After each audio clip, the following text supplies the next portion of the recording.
My daughter laughed and said, "My mother-in-law achieved everything on her own, completely different from you." I replied, "Then from now on, I'll stop paying your bills. Let's see how much she helps you." She froze for a second, then asked, "What bills, Mom?" Welcome to Martha's Stories. I share new life stories here every day, and I'd really appreciate it if you hit subscribe and liked my video. Drop a comment down below telling me where you're watching from and what time it is for you right now. I read every single comment, and it helps me to know I'm not alone in this. I sat on my usual chair, the one with the worn-out cushion that Lissa never bothered to replace, my hands trembling as I held a glass of water. On the table sat the white dinnerware set I had given her 10 years earlier at her own wedding. The smell of garlic and tomatoes drifted from the kitchen, but my stomach was empty. I wasn't hungry, only choked by a lump that rose to my throat. Lissa sat across from me, smiling with that half smirk I knew too well, the same one she used as a child whenever she thought she'd won an argument. Next to her, her husband Michael stared down at his plate as if it were the most fascinating thing in the world. My two grandchildren, Kyle and Julia, were glued to their climb phones, completely unaware of how heavy the air in the room had become. Then Lissa said in a tone full of condescension, "You need to understand something, Mom. Eileen built everything by herself. She started her company from nothing, travels the world, raised Michael. Well, she's not like you, depending on Dad, and later, just existing." Just existing. Those two words echoed in my head like a sound falling into a deep pit. My face burned, my eyes stung, but I didn't cry. Not in front of her, not after everything I had done. I took a slow breath, counted silently to 3, and spoke, calm, cold, as if awakening from a long sleep. "I understand." I placed my napkin on the table, slowly, deliberately. "If Eileen is that capable, then let her help you from now on." Lissa frowned. "What are you talking about?" "I'm going to stop paying your bills." My words landed firmly, each one hitting like a stone thrown into still water. Tuition for the kids, the car loan, health insurance, gym membership, mortgage, everything. Let Eileen help you. The silence that followed was suffocating. Michael looked up, eyes wide. Kyle set down his phone. Julia stared at me, suddenly sensing something serious had just shifted. And Lissa, her face went pale. "Mom," she swallowed hard, "what bills are you talking about? What bills?" That question was the final drop that overflowed the glass. My 45-year-old daughter, with a degree, a husband, 2 teenage kids, had no idea how many things I had quietly carried for her all these years. She had no clue about the weight I bore month after month, while she praised her mother-in-law and looked down on her own mother. I stood up slowly, picked up my old brown leather purse, the one that had followed me through the years, worn but reliable. Just like me. I looked straight into Lissa's eyes. There was no anger there, only disappointment and something she hadn't yet recognized, resolve. "You'll find out," I said softly, each word heavy as stone. "Ask the bank or ask Eileen." I left the apartment without looking back. My footsteps echoed down the hallway, steady, firm, as the elevator doors closed. I could still hear Larissa calling after me. "Mom, wait!" But I didn't wait. Not this time. That night, driving back to my own house, the one I built brick by brick with my own sweat, I realized something. Being invisible doesn't mean being weak, and when an invisible woman finally decides to speak, the whole world trembles. My name is Anne. I'm 68 years old. 68 years. My hands are calloused from a lifetime of work, but my heart, though scarred, still beats strong. That dinner conversation wasn't an ending. It was a beginning. For 20 years, I had built castles so my daughter could live in them, never noticing I was the foundation beneath her feet. Do you want to know why Lissa's words hurt me so deeply? Because my daughter never truly knew who I was. No one did. I had become so quiet in my sacrifices that even my own child thought I merely existed. Let me tell you the truth. I was 35 when my husband Daniel died. Lissa was 12. That morning it drizzled, the kind of day that warns you something bad is coming. He left early to make a delivery. We owned a small stationer shop in the northern part of the city. It wasn't much, but it was ours. 2 hours later, I got the phone call that split my life in half. Accident. The truck's brakes failed. Daniel didn't make it. I still remember the funeral. Closed casket, the heavy smell of white flowers, Lissa clinging to me and soaking the black dress I wore. I just stood there, unable to cry. Not because I didn't want to, but because I feared that if I started, I'd never stop. People looked at me with pity. Poor Anne, how will she survive? A single woman with a child, no real profession. No profession, as if running a home, raising a child, and keeping a business alive weren't work. A week after the funeral, Daniel's accountant came by with a folder. Debts, overdue rent, unpaid invoices. I stared at the red numbers, negative $34,800, and I thought, either collapse or rise. I rose. I took over the shop. I learned how to negotiate with suppliers, how to build spreadsheets, how to wake up at 5 a.m. to check inventory before Lissa got up for school. My hands toughened from carrying boxes. My back ached constantly, but I didn't stop. Why? Because I'd look at my daughter in her school uniform, eating breakfast, and think, she'll have a better life than I did. She'll make it further. And she did, or at least I thought she did. When Lissa said she wanted to study business administration, I didn't hesitate. Tuition was $1,280 a month for 4 years. I calculated over $85,000 total, far beyond what I had saved. But I agreed. I worked twice as hard. I turned our small shop into a distribution company, signing contracts with schools in the area.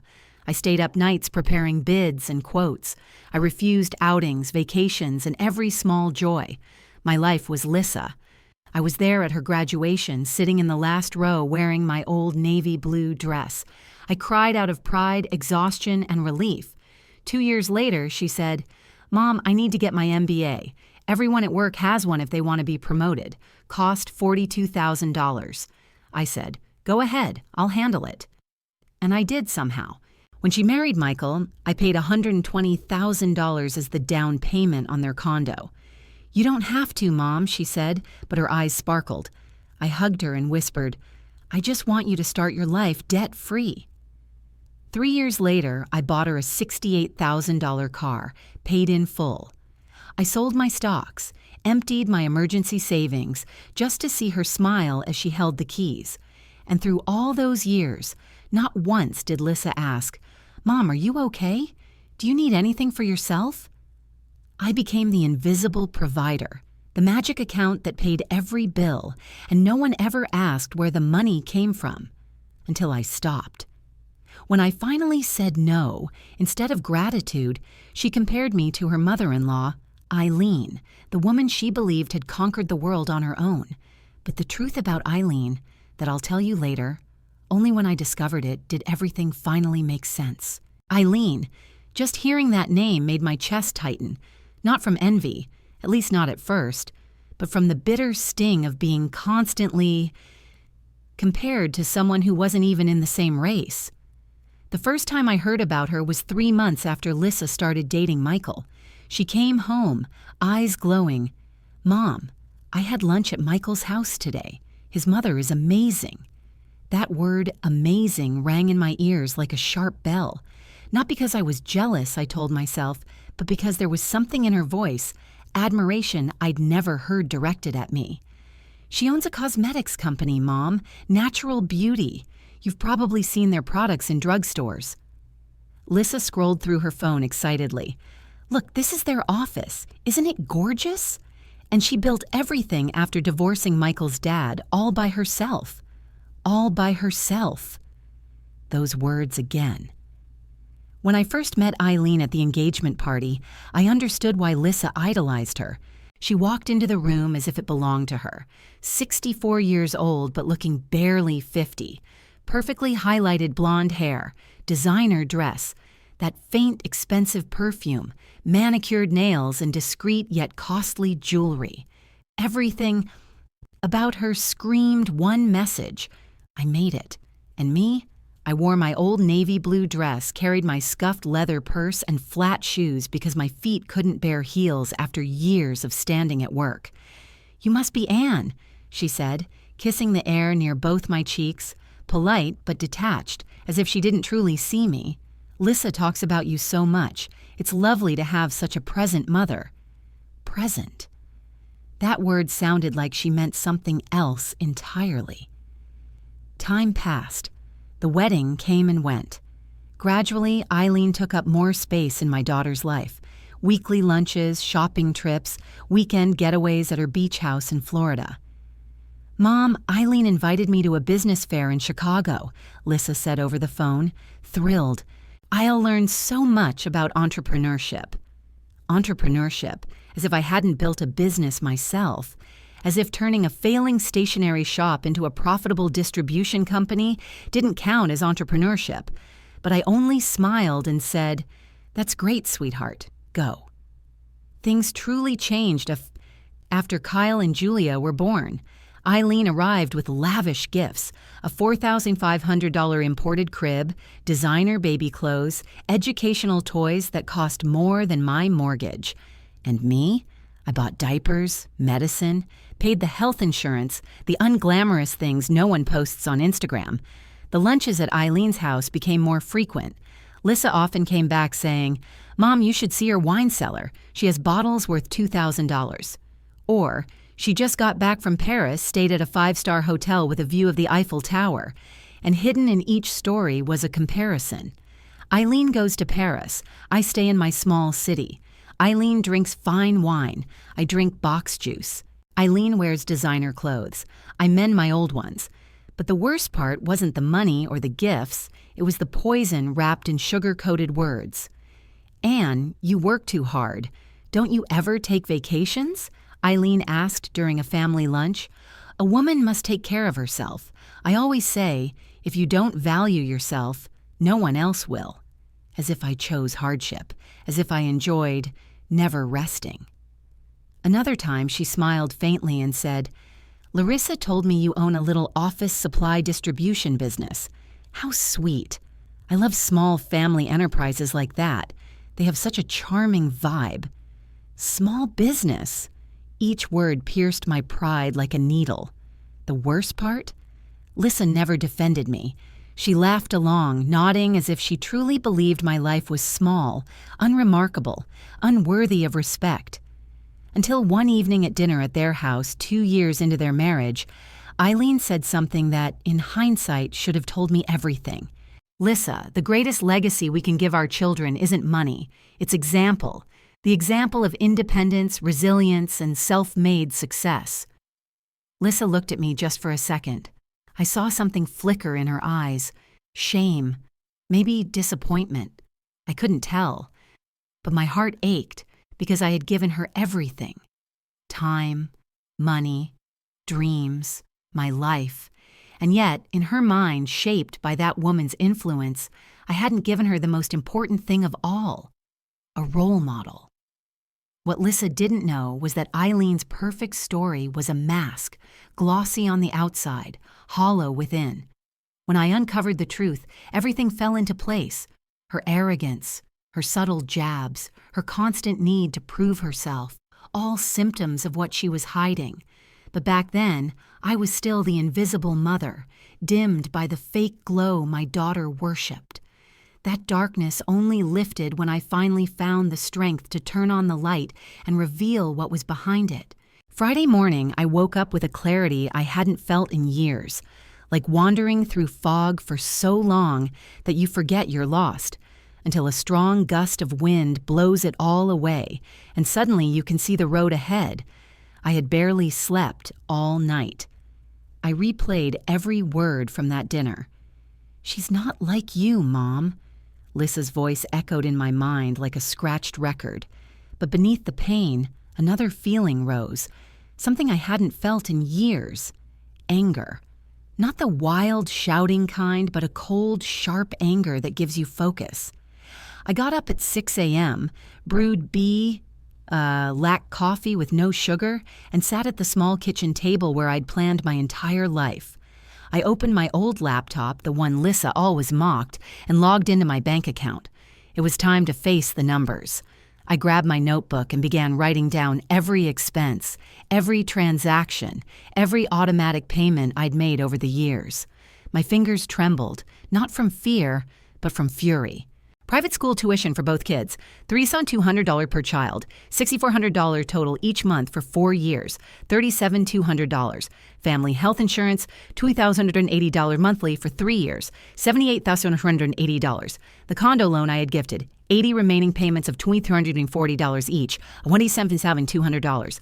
I'd covered the car, $68,000 paid in full 2 years ago. Condo fees I temporarily helped with right after their wedding, $890 per month for 28 months, $24,120. Groceries I chipped in for whenever they were short, about $800 nearly every month, totaling roughly $25,000. Lissa's gym membership for health reasons, $240 monthly, $8,640. Kyle's English classes, $580 a month, $2,080. Julia's ballet oil lessons, $420 monthly, $120. I leaned back in my chair, staring at the notebook. Altogether, I had paid over $735,000, vanished as if I were a walking ATM. And Larissa?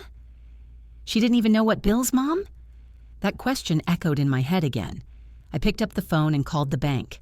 I canceled every automatic payment, every transfer authorization. The clerk asked, "Ma'am, are you sure? This might be a mistake?" "I'm sure," I said calmly, without a trace of hesitation. Then I took a shower. The hot water ran down my back, washing away not only the fatigue, but also years of silent endurance.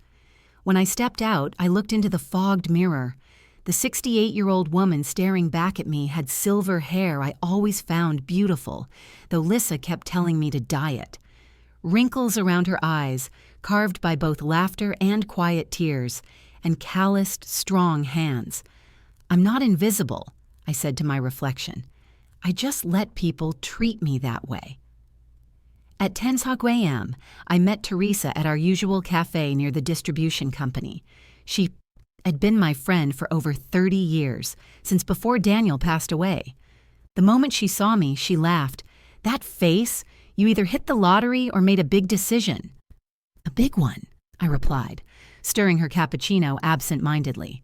Then I told her everything. The dinner, Lissa's words, the money I had poured into their lives, and how I had canceled it all. Teresa went quiet for a second, then burst out laughing. "Finally, I thought you'd let that girl drain you dry till the end." "I was so stupid, Teresa. Stupid for years." "No," she said, taking my hand. "You were just being a mother. Mothers give everything, every last drop. But at some point, you have to understand. Giving everything isn't always love. Sometimes it's self-destruction." That sentence cut right into me. Self-destruction. Exactly. I had raised a daughter who didn't understand the value of anything, who thought everything simply appeared, who disdained her own mother because she never had to fight for anything herself. "So, what now?" Teresa asked. "I won't say a word," I said, sipping the bitter coffee. "I want to see how long it takes her to realize the faucet's dry.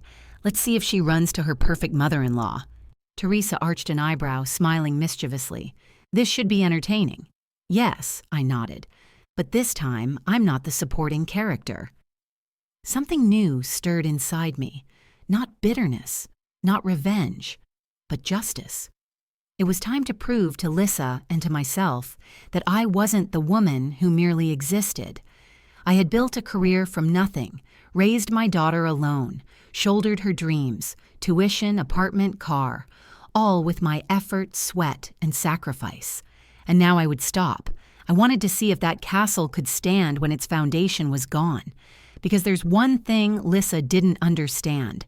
She had forgotten who had been holding everything together for her. I gave her 3 weeks. 3 weeks until the first bill came due. I'd be there, Not smug, but believing that sometimes the greatest lesson you can teach someone you love is to let them face their own consequences. 22 da. Wes, that's exactly how long it took before the first explosion hit. I was checking inventory at the company when my phone rang. The name flashed on the screen. Lissa. My heart jumped, a reflex only a mother could have when her child calls. I took a deep breath and answered. Mom, something's wrong. What is it? I asked, still jotting down figures in my notebook, pretending to be calm. The school called. They said the kid's tuition is 3 weeks late and there's a penalty fee. Didn't you set up automatic payment? So in her mind, everything was still automatic, as if money just appeared out of thin air. I did, I said, flipping through a shipment record, but I canceled it. The other end went silent. You canceled it? How could you do that without telling me? The same way you compared me to your mother-in-law without warning me, I replied, my voice colder than I expected. Mom, please, this is about the kids. They'll be humiliated if their names are posted at school. My heart clenched at the thought of Kyle, the quiet bookworm, and Julia, the little artist who loved showing off her colorful drawings. For a moment, I almost gave in, but then I remembered Lissa's mocking smile, the years I'd been invisible. Lissa, you're 45. You have a degree, a husband, and 2 teenage children, I said slowly. Tuition is $3,200 per child. You and Michael can't handle $6,400 a month for your own kids? You know we're tight on money, Mom. Michael still owes his mom for the car loan she helped with. I froze. His mom helped? You mean Eileen? Yes, Eileen. She helped us buy the car. With interest, I assume? Lissa hesitated. 5% a month. She said it's to teach us financial responsibility. I laughed a dry, bitter laugh. And what about the tuition, insurance, condo, car, gym? Who do you think paid all that? Me. And I never charged a penny in interest. I never even asked for a thank you. On the other end, Lissa began to cry. Mom, please don't do this. If we don't pay, the school will hold the kids' records. From now on, I said firmly, you'll do what every grown woman does. Sit down with your husband, go over your expenses, cut what you must, and pay your bills, or ask your perfect mother-in-law. Eileen won't. What? I interrupted. Nothing, forget it. But I didn't forget. There was something in her tone. I could tell Lissa was hiding something. How many times have you borrowed from her? I asked. That's not relevant. It is. How many? After a few seconds of silence, she sighed. Twice. Once to fix the kitchen, once to buy a fridge. And she lent you the money with interest? 5% a month. And you're still paying it off? 6 more months, $10,000 each month. My chest tightened. $60,000 owed to her mother-in-law while I had paid everything and never asked for a thing. Well, then you know what to do, Lissa. Call Eileen. Borrow more. Learn that financial responsibility she talks about. Mom, please. Her voice trembled. I said nothing. I hung up. I rested my forehead on the desk, trying to breathe. Pain, anger, relief, and guilt swirled together inside me. Then my phone buzzed, a message from Lissa. Mom, we need to talk. We can't leave things like this. I didn't reply. That night, Teresa called. So, has she realized yet? She has. And are you okay? I looked out the window. Outside, life went on. Children laughing, cars passing by, the world unaware of the quiet storm inside me. I'm okay, I said. I was tired, aching, but at peace, because I had finally laid down a burden that was never mine to carry. Sometimes we love so much that we forget to teach, and teaching, it hurts for both the teacher and the student, but it's necessary. Lissa had to fall to learn how to stand. I didn't expect it to happen so soon. Teresa's cousin, who worked as a waitress in an upscale downtown restaurant, texted me 2 days later. Anne, your daughter's here with that blonde woman from the photo you showed me. They look serious. My stomach twisted. Lissa had gone to Eileen just as I predicted. I texted back, Can you hear what they're saying? I'll try. Their table's near the counter. I stared at my phone for 20 long minutes. Then her long message arrived. Nusa, Tyr, Issa's cousin, had sharp ears, like a bat. She said Lissa arrived nervous, ordered a glass of wine, something she only did when she was desperate. Eileen showed up immaculate as always, hair perfectly styled, sunglasses perched on her head, manicured nails tapping the rim of her Chardonnay glass. The conversation began with small talk, the kids, Michael's job, meaningless chatter. Then Lissa finally gathered her courage. "Eileen, I need to ask you for help," she said, her voice trembling according to Nusa. "Of course, dear. What is it?" Eileen smiled that cold, knowing smile of someone who already knows what's coming. "My mom cut off all the financial support she used to send us without warning. Now we're drowning in bills. The kids' tuition, credit cards, Michael's car loan. It's about $8,400, and I need to come up with it by Friday." Lissa twisted the napkin in her hands, her despair now quantified in numbers. Eileen took a slow sip of wine, savoring not the flavor, but the moment, the power of being begged. "I see," she said sweetly. "But Larissa, don't you think it's time you two learn to live on your own income? You and Michael are adults." The same words I had once said, but from her lips they became knives dripping with contempt. I know, it's just a rough phase.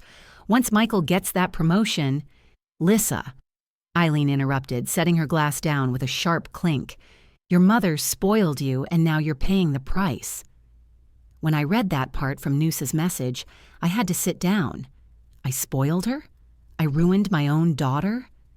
"But you can help me, right? You always say family is everything." "Yes, family is everything." Eileen signaled the waiter for more wine. "But real help isn't giving money. It's teaching responsibility." Nusa said Lissa's face fell. Her eyes filled with tears. Her hands trembled. "Eileen, please, just $8,400. I promise I'll pay you back." A long silence followed. Eileen pulled a Prada purse from her chair, took out her phone, and tapped for a few seconds. That must have felt like hours. To Lissa, "All right," she sighed, as if performing a great act of generosity. "I'll transfer $2,000 right now. That's all I can do. I have my own obligations, you understand." $2,000? When Lissa needed 8,400 years? That's it? Lissa's voice was barely a whisper. "Sweetheart, I have bills too and investments. I'll need it back in 30 days with the usual adjustment." Lissa went pale. 5% interest? "Exactly, standard rate, dear. In 30 days, you'll return $2,100. Is that all right?" I had given my daughter hundreds of thousands without ever charging a cent, while that woman lent $2,000 and demanded an extra $100. "I'll try," Lissa said, her voice cracking. They stayed another 20 minutes. Eileen went on and on about how she built everything from nothing, about independence, about how the world gives nothing for free. Each word pierced my daughter's pride. Each phrase a subtle comparison to me. "Your mother sheltered you too much from reality. Now you're learning the hard way," Eileen concluded. She paid the $340 bill just for nay and appetizers with a gold credit card. "But someday you'll see this is good for you," she said, her tone sugar-coated but venomous. When Nusa finished recounting everything, I sat motionless on the couch for nearly an hour, absorbing it all. Lissa, my daughter, had gone to that woman for help, been humiliated because of me, and left with a mere $2,000 plus interest. I had given everything expecting nothing but love, and yet that woman stood on a pedestal as the symbol of strength. But something about her excuse bothered me. Eileen claimed her company was restructuring, investing, a convenient excuse not to lend more. I called Teresa. "Teresa, do you still know Morris, that accountant who works with cosmetic companies?" "I do. Why?" "I need you to find something out for me about Eileen." I explained briefly. A woman who bragged about wealth and success, yet could only lend $2,000 and charge shark-level interest. Something didn't add up. Anne, what are you planning now? Teresa laughed over the phone. Nothing dramatic, Aid, looking out the window as the sunset painted the buildings orange. I just want to know who the woman my daughter idolizes really is. I had a feeling, and if I was right, everything was about to change. 2 days later, Teresa called. Anne, sit down. What I'm about to tell you will shock you. Eileen is a fraud. A perfect illusion. I almost dropped my coffee cup.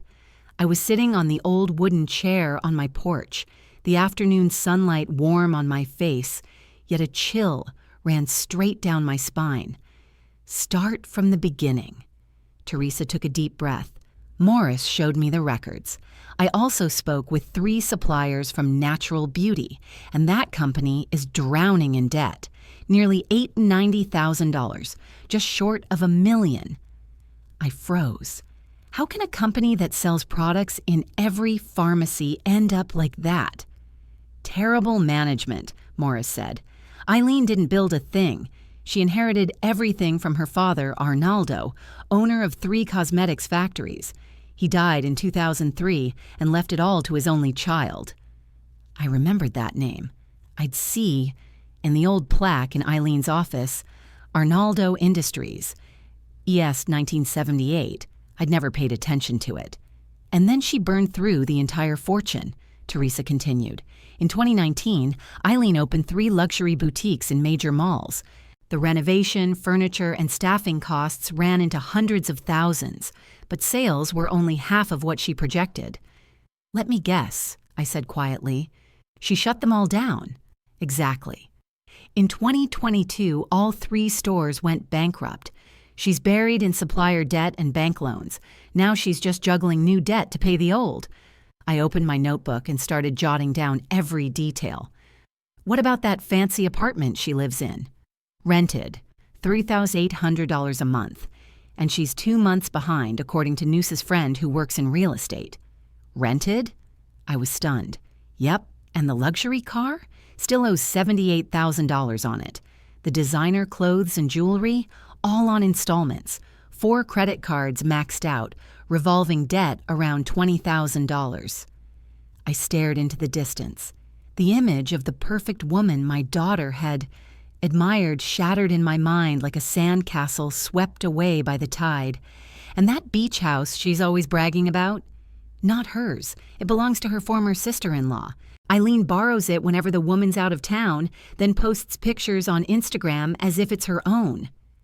Every word Teresa said clicked into place. Now I understood why she charged her own son interest, why she could only lend Lissa $2,000, why her glamour always carried that hidden tension. Teresa, can you print everything for me? Documents, articles, statements, everything. Already emailed them to you. There's a piece from the Economic Journal about her store closures plus supplier lawsuits. I opened my phone and saw 15 files. I read through each one like I was assembling a classified report.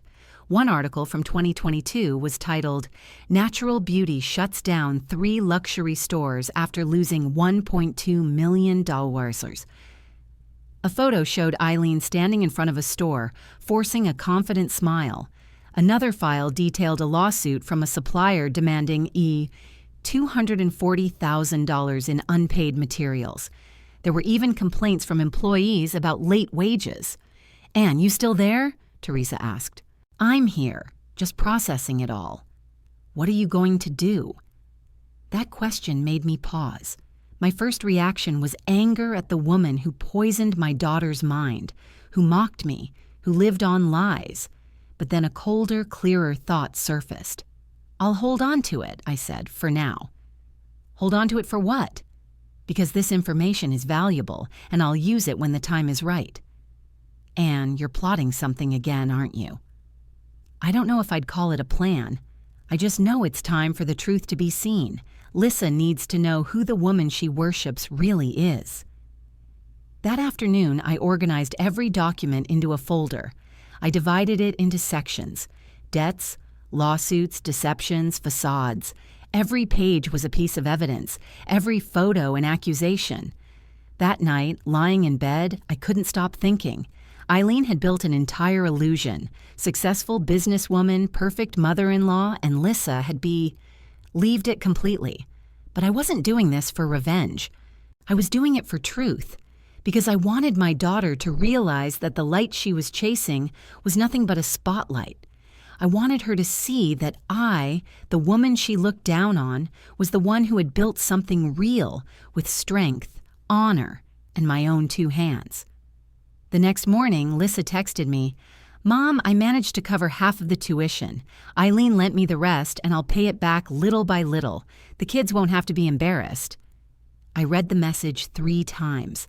Eileen lent her the money as if it were some grand favor, $2,000 with 5% interest. I didn't reply. I just saved the message, another puzzle piece for what was coming next, because I had made up my mind. Very soon, I would invite everyone to dinner, Lissa, Michael, the kids, and Eileen. A dinner where truth would be the main course. There, the masks would fall. The perfect woman would be exposed by facts, by numbers, by documents that couldn't be denied, and I, the invisible mother, would finally show my true worth. Not through yelling, not through rage, but through the light of truth. Because sometimes the deepest revenge isn't noise. It's turning on the light in a dark room and letting everyone see what they've been pretending not to notice. 63 days after that fateful evening, on a Saturday afternoon, my doorbell rang. I was in the kitchen baking a cornbread cake from my mother's old recipe, the kind with a hint of anise, and I knew dinner was about to begin. The sweet smell of cornbread filled the house. I wiped my hands on my apron and went to open the door, thinking it was Teresa bringing the bromeliad plants she'd promised the day before. But when I opened it, Lissa was standing there. She looked completely different. Her hair was hastily tied up, her face bare, dark circles under her eyes. Her linen blouse was wrinkled as if she'd slept in it, and in her hands was a bouquet of roses wrapped in silk paper, tied with a gold ribbon, the expensive kind I knew she couldn't afford. "Hi, Mom." Her voice was small, almost a whisper. I stood in the doorway, not inviting her in right away. My heart tightened, the reflex of any mother, but my mind stayed cold, clear. "Mom, can I come in?" I stepped aside. She walked in slowly, her eyes wandering around the house as if it were unfamiliar territory. Strange, really. How many times had she been here in the past few years? 5, 6, and always in a rush. "Hi, Mom, just grabbing a few things, gotta run." Then the familiar, "See you next week," a week that never came. "Sit down," I said, pointing to the sofa. "Coffee?" "No, thank you." She sat on the edge of the couch, clutching the bouquet like a life raft. "I brought you flowers." I took the bouquet. Beautiful, expensive, probably around $180, the kind I knew she couldn't spare. I set it on the table without looking for a vase. "What do you need?" I asked, still standing. "Mom, please sit." I sat across from her, fingers interlaced, waiting. Lissa took a deep breath, staring at the floor, then the ceiling, then her own hands, avoiding my eyes. I came to apologize about that night. I said things I shouldn't have. I was just tired. I didn't mean it. "No," I said coolly. "You said exactly what you meant. People slip only when they're tired of pretending, not when they're lying." She looked up, eyes already wet. "That's not true, Mom. I was just influenced. Eileen talked so much about how she built everything herself, and I believed her." "You believed her, and then you compared me to her. You decided I was lesser, didn't you?" "No, that's not what It is, Larissa." I leaned forward. "You laughed in my face in front of your husband, your children. You said I'd achieved nothing, that I only existed." A tear rolled down her cheek. "I know, I was wrong. I'm sorry." Silence. The clock ticked steadily. Then I asked, "Why are you really here, Larissa?" "Because you're my mother, and how much do you owe?" She froze. The words caught in her throat. I asked, "How much do you owe?" Her shoulders dropped. "About $27,000 over the past 2 months. Details, Mom? Is that really Kay?" "Yes." She unlocked her phone with trembling fingers and handed it to me. The screen was filled with red numbers. Tuition, $6,400, 2 months late. Credit card, $4,830, minimum payments only. Car loan, $3,700, 2 installments overdue. Condo fees, $1,780, also 2 months late. Supermarket, $2.10 owed on a store card. And one more line, Eileen Pfizer, $2,100. What's this? The money I borrowed from her, $2,000 principal, $100 interest due next week. Eileen disappointed you, didn't she? I said, not asked. She was silent. Her eyes said everything. You went begging to her, got humiliated, and left with a few scraps. She even charged you 5% interest as if you were an investment. Mom, she said her company's struggling, that they're restructuring. I know. She uses that excuse with everyone. I walked into the kitchen and turned off the oven. The cake was done. I let it cool and came back. Lissa, did you come here for money? She lowered her head. I came to apologize, and also, yes, I need help, Mom. The school's about to cancel the kids' enrollment. Kyle's rasped. He won't even go because his friends asked why he missed the field trip. Julia had to quit ballet because I couldn't pay. My chest tightened. Thinking of those kids made my heart ache, but I couldn't give in, not this time. What do you want me to do? Help me, just this once, I promise. Promise what? That you'll respect me? That you'll be grateful? That you'll stop comparing me to someone else? Or just until the next time you forget? Mom, I'm not like that. You are. You only remember me when you need something. My voice shook for the first time in our talk. When was the last time you called just to ask how I was, not to ask for money? She said nothing. Answer me, Lissa. When? I don't remember exactly, because it's been too long. I stood up. You're 45. You have an MBA, a job, a husband. Both of you earn good money, yet you can't manage it. You think it was easier for me? I was 35, widowed with a 12-year-old child and a shop drowning in debt. Mom, I know. No, you don't. You've never known. Do you know how many nights I stay yet up calculating bills? How many times I gave up small joys so you could study? How many opportunities, trips, friendships I sacrificed just so you could have what others did? Mom, please stop. I raised my hand. You said Eileen built everything on her own, and I didn't. Then now, Larissa, you build on your own. Alone. Her sobs filled the room. You want me out on the street? You want my kids to suffer? I turned to her. No, I want you to grow up. I want you to learn. Learn what? That nothing falls from the sky. That respect must be earned. That dignity doesn't live in fancy condos or new cars, but in character, in knowing who truly stands by your side. She stayed silent for a moment, then grabbed her purse. So that's it? You won't help me? Her voice trembled with a mix of anger and despair. Good, I said. Then you'll handle it yourself. Fine. She walked toward the door, hand on the knob. You've changed, Mom. No, I said quietly. I just stopped being invisible. Then she left. 3.5 months after that painful night, I was ready. I spent an entire week cleaning, scrubbing every corner of the house. I took out my beige linen tablecloth, the one I saved for special occasions. I went to the market to buy fresh ingredients, filet mignon, potatoes, asparagus, and everything I needed for the chocolate dessert my grandkids loved. The total came to $340, money I earned myself, not borrowed from anyone. On Thursday afternoon, I sent a voice message to our family group chat, the one Lissa had created years ago, but had been silent for ages. Hi, everyone. I'm inviting you all to dinner at my house this Saturday at 7:00 p.m. Lissa, Michael, Kyle, Julia, and Eileen, too. I have something important to say. I hope everyone can make it. 10 minutes later, Lissa replied, Mom, why is Eileen invited? You'll understand that night. Michael texted briefly, We'll be there, Mrs. Ann. Eileen took 2 hours to respond. What a surprise, dear Ann.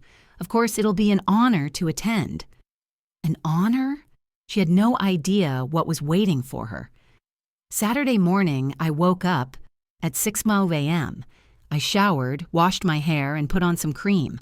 I wore the black slacks I'd bought 6 months earlier but never used, a white silk blouse and small earrings. I looked at myself in the mirror.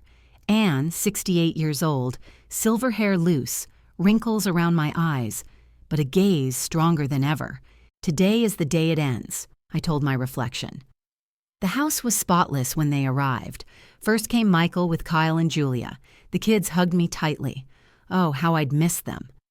Kyle had grown taller and Julia had a new haircut. "Grandma, it smells amazing." "I made your favorite chocolate cake," I said. Julia grinned, and that smile eased my heart. Lissa arrived next, alone. She looked tense, her eyes darting around the room. She greeted me quickly and stood near the sofa like she might bolt at any second. At 7:15, the doorbell rang. Eileen entered as if she were attending a gala. Royal blue dress, high heels, and a cloud of heavy perfume filling the air. Her hair and makeup were flawless, the perfect mask. "Anne, your home is so, cozy," she said, glancing around. "You keep things so simple. How charming." "Thank you for coming, Eileen. Please have a seat. Dinner's ready." I set the table carefully. Beef fillet and red wine sauce, roasted potatoes, sautéed asparagus, salad, and a bottle of red wine, $120, bought just for tonight. Simple, but elegant. "Wow, Anne, this looks incredible," Michael said sincerely. "Special occasions deserve special preparation." We ate peacefully for about 20 minutes. The kids talked about school, Michael about work, and Eileen rambled about her business trip to Colorado, which was obviously fabricated. I waited. When dessert was served and everyone was praising the cake, I stood up. "I'll make some coffee. Michael, can you grab the envelope on the shelf for me?" He looked confused but did as I asked, bringing out a large, heavy, brown envelope. I set it in the middle of the table. The room fell silent. "What is that, Mom?" Lissa asked, her voice shaking. "The truth," I said. I opened the envelope and pulled out the papers in C.D. These past few months, I've done what I should have done years ago, looked into everything. I spread the documents across the table, statements, receipts, expense lists. This one is the record of everything I've paid for you over the past 20 years. Lissa's face turned pale. College, $85,000. MBA, $42,000. Condo down payment, $120,000. Car, $68,000. And over the years, tuition, insurance, housing, groceries, I paid about $735 in total, I said slowly. Around $1,050,000. Every penny earned by me through work, savings, and sacrifice, alone. Tears streamed down Lissa's face. Michael stared at the numbers, stunned. "Mom? I didn't know it was that much." "You didn't know because you never asked." I pulled out a few more papers, but the most interesting part is right here. Eileen's eyes stiffened. "What are you talking about?" she demanded. "I'm talking about the truth, Eileen." I laid down another stack of papers. "For years, you've told everyone that you built everything from scratch, that natural beauty was your creation. But you inherited it all from your father, Arnaldo Pfizer. The company, the factories, everything." Her face froze. "And you managed it terribly. Here's the lawsuit. $890,000 owed to suppliers. 3 stores closed with a $1.2 million loss. Employees unpaid. Bills piling up." Eileen shot to her feet. "You have no right." "I have every right," I interrupted, "when you've used lies to belittle others." I looked straight at her, my voice calm but sharp as glass. "You poisoned my daughter's mind, made her believe I was worthless because I didn't flaunt wealth, didn't travel to Paris, didn't wear designer clothes." I placed the final sheet on the table. "That apartment you live in? Rented. 2 months late on payments. The luxury car, $78,000 still owed. Designer clothes, all on credit cards, over $12,000 in revolving debt." Each sentence landed like a bomb on the dinner table. "You're not wealthy, Eileen. You're bankrupt, surviving on illusion, charging your own son outrageous interest just to keep up a facade that's already cracking. Her face went white, then red. Her hands trembled. How dare you speak to me like that? I dare because it's the truth. For the first time, my voice rose. For years, you called me small, dependent, weak. You made my daughter ashamed of her own mother, and all of it was built on a lie. I looked around the table, meeting every gaze. I didn't inherit anything. I don't owe a cent to anyone. Every dollar I have, I earned. And that, Eileen, is something you'll never be able to say. The air grew thick with tension. Eileen snatched her purse, hands shaking so hard she nearly dropped it. I won't sit here and listen to this. That's your choice, I said, gesturing toward the door. She stormed out, slamming the door behind her. The room fell into an uneasy silence. Now, I said quietly, turning to Lissa, you know who truly built everything on her own. After Eileen left, the silence lingered. Kyle and Julia stared at me, eyes wide, not yet able to grasp what they'd witnessed. Michael sat pale-faced, gripping the table edge, staring at. He documents like evidence in a trial, and Lissa, my daughter, collapsed into tears, covering her face with both hands. Grandma. Julia's small, trembling voice broke the silence. You paid for everything for us? I looked at her, 12 years old, brown eyes shimmering. Yes, sweetheart, I did it because I love you. But why? Why did we almost never come visit you? She asked, tears rolling down her soft cheeks. Because when you love, sometimes you give without expecting anything back. But there's a difference, Julia, between giving out of love and letting others treat you like you're invisible. Kyle, calmer and already sounding grown, asked, So Grandma Eileen lied about everything? Michael answered before I could. His voice was heavy with shame. Yes, son, she lied. He looked at me, eyes glassy. Mrs. Ann, I swear I didn't know. I really thought my mom was perfect. I know, I said softly. But sometimes appearances fool everyone. Your mother built such a flawless image that even you couldn't see the cracks. Michael lowered his head. I'm sorry for the way she treated you, for everything she said. I should have stood up for you. I don't need an apology on her behalf, I said gently, pouring coffee for everyone. The warmth of the cup steadied me. Each of us is responsible for our own actions. Lissa looked up. Her eyes were swollen, her makeup smeared. She looked 10 years older in 10 minutes. Mom, she rasped, altogether about $1,050,000? Yes. I never thought, never asked where you got the money. I just took it. God, I've been so selfish. I took a deep breath. This was the moment I'd imagined countless times. I could have crushed her with guilt, made her feel the pain I once felt, but I didn't want that. Sweetheart, I said softly, my voice tired but kind. I spoiled you. I protected you. I gave you everything. And in doing so, I taught you the wrong lesson, that you never had to fight for anything. Lissa sobbed, then knelt before me like she had when she was a little girl. Mom, I treated you terribly. I said cruel to things. Looked down on you while you gave me everything. I placed my hand on her cheek. You're my daughter. I'd do it all again, but differently. I don't want your money, Lissa. I never did. I only want one thing. What is it, Mom? I want you to grow up. 2, learn to live on your own income, with Michael's and yours, not mine. Michael stepped forward. I promise. We'll cut our spending, balance things out, live within our means. I promise. Good. And one more thing. I went to the kitchen and brought out a piece of paper. This is an employment contract. I want you to work for me at the distribution company. Lissa read it, eyes wide. $4,800 a month? Yes, you have an MBA. You're capable.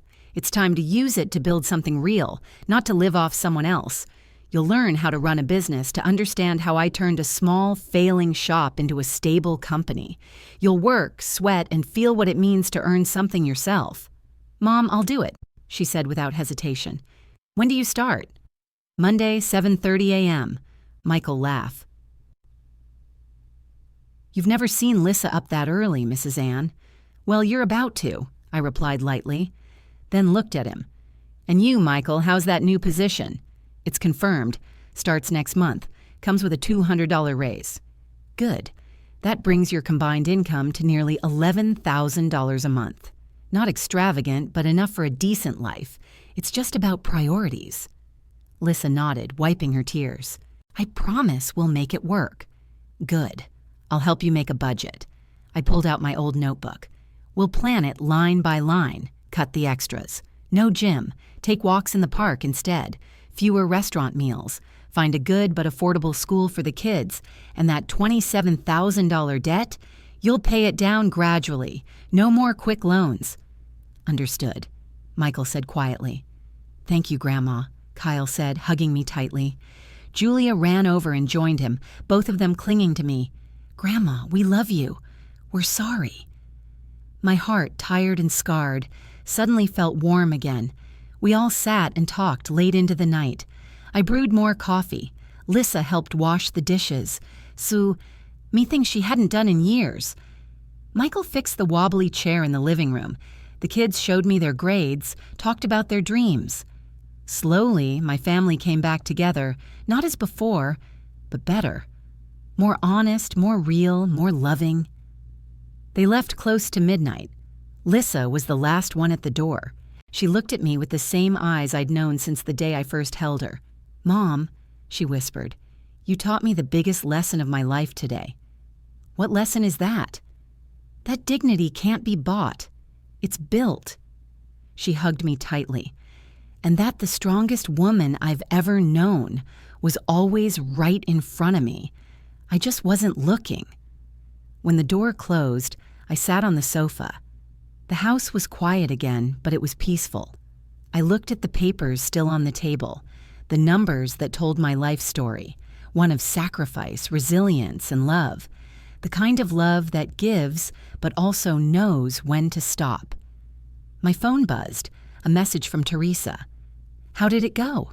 I smiled as I typed back, "The end and the beginning," because that's what it was, not just an ending, but a new start.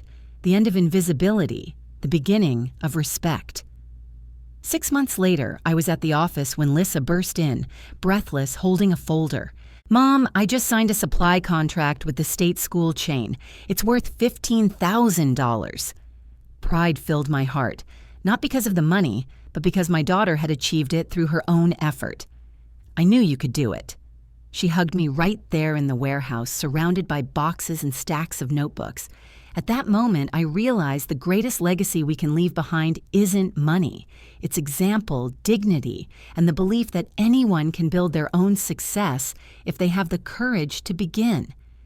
A year and a half after that fateful dinner, I woke up on a gentle Saturday morning with a calmness I hadn't felt in years, as if the final piece of a long-missing puzzle had just fallen perfectly into place.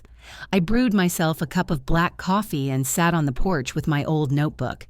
But today, not to calculate numbers, I opened it to write. I wrote everything down.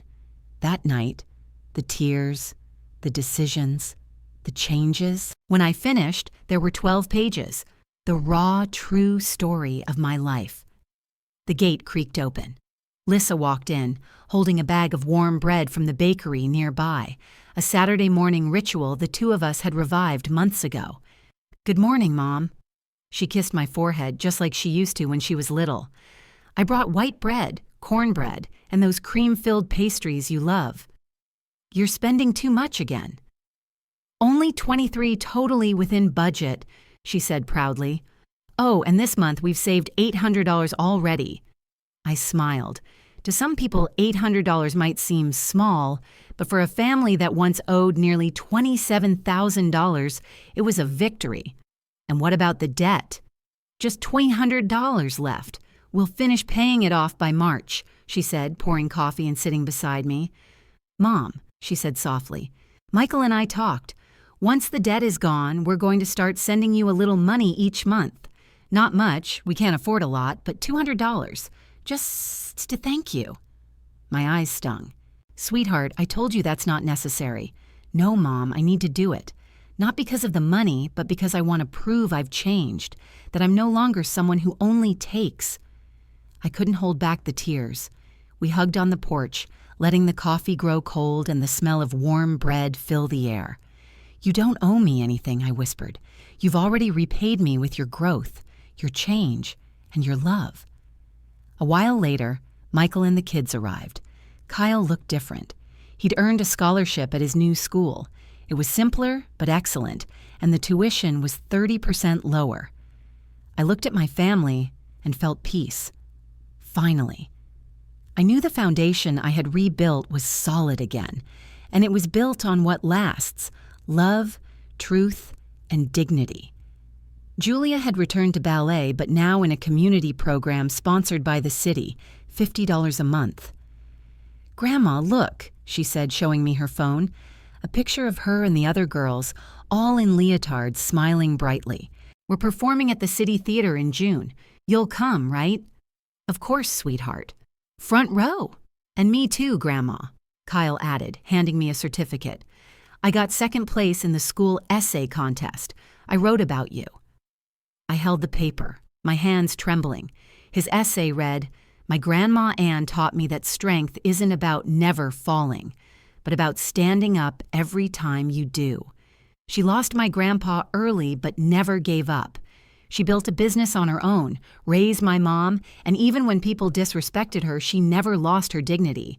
Now I understand that heroes don't always wear capes. Sometimes they wear aprons, drive delivery trucks, have silver hair and calloused hands. My grandma is my hero. I couldn't finish reading. I pulled Kyle into a hug, so tight he laughed, half embarrassed, half happy. Grandma, you're squeezing me.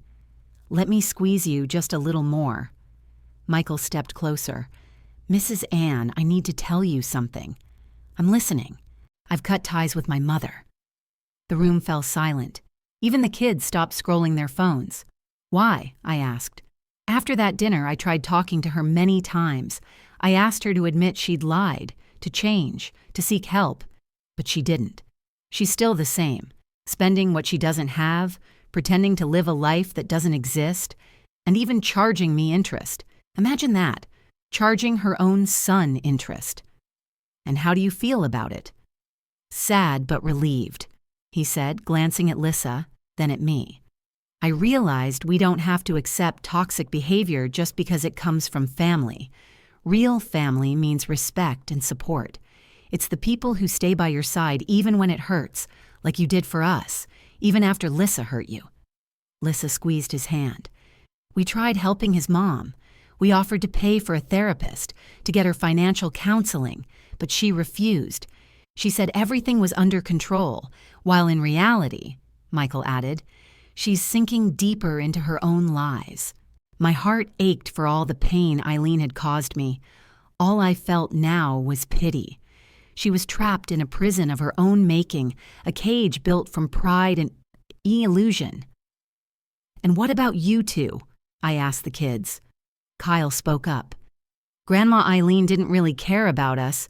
She gave us expensive gifts, but she never asked what we liked in school, who our friends were, or what we dreamed about. Gifts can't replace love. Out of the mouth of a 15-year-old came a truth many adults never grasp. You're both growing up so fast, I said with a smile. That's because we have a good example, Julia answered, her eyes shining. That afternoon we had lunch together, spaghetti with homemade tomato sauce. I taught Lissa how to make it from scratch. Afterward, we played Monopoly, and Julia, as always, won. We laughed, reminisced, and talked about everything and nothing. When they left, the sun was setting. I stood at the door, waving until their car disappeared around the corner. Then I returned to the porch, opened my old notebook, and wrote the final line on the last page. They once thought I was invisible, but I was the foundation of it all. And when the foundation shifts, everything falls, not to, destroy, but to rebuild stronger, truer, and more worthy. I closed the notebook. Life wasn't perfect.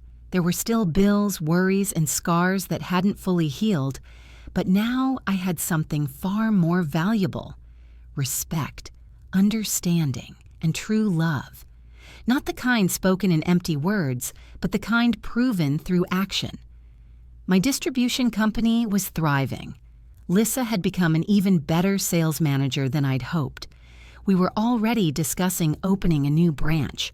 My hair was still silver, my hands still rough, my house still modest, but I needed nothing more because I had what money could never buy: dignity and a family that finally saw my true worth.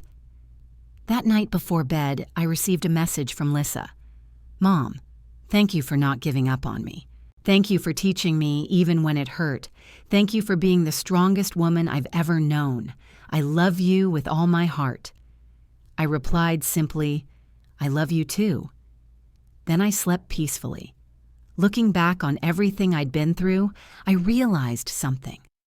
Sometimes, we spend our whole lives searching for love and respect from others, forgetting that the way we treat ourselves and those we love is what truly defines our worth. Family isn't always perfect, but it's where we learn, forgive, and begin again. It took me many years to understand that love doesn't mean enduring everything, and strength doesn't mean hardening yourself. True strength is being able to say enough when it's time and still keep kindness in your heart. And you, have you ever had to stand up again after being hurt by the people you love most? What did you learn from it? Share your story in the comments, because maybe your words will warm someone's heart that's in need of a little hope. If you'd like to keep listening to stories about family, gratitude, and resilience, stay with me. Together we'll keep walking this path, one story at a time, one lesson at a time, with all the honesty of our hearts.